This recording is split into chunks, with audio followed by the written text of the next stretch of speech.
ভাইয়া, ওই ল্যাপটপটা পেলে আমি অনেক পড়াশোনা করতাম।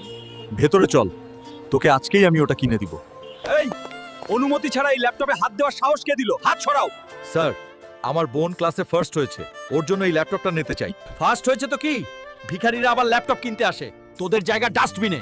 দারোয়ান, ভিখারিদের বের করে দাও। আজ আমাকে এই শোরুম থেকে বের করছো, মনে রাখবে সময় বদলাতে সময় লাগে না। একদিন আমি এই শোরুমের মালিক হয়ে ফিরব। এই হাইড্রোলিক প্রেস মেশিনের নিচে যে 3 মিনিট দাঁড়িয়ে থাকতে পারবে সে পাবে নগদ 500 কোটি টাকা।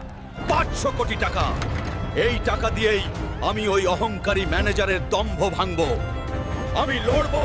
এ কি পাগল নাকি? এই মেশিন মানুষ পিষে ফেলবে। শেষবার ভাবো ছেলে, জীবন একটাই। আমার বোনের স্বপ্নের চেয়ে জীবনের দাম বেশি নয়। চালু কর মেশিন। কি ভার, মনে হচ্ছে পাহাড়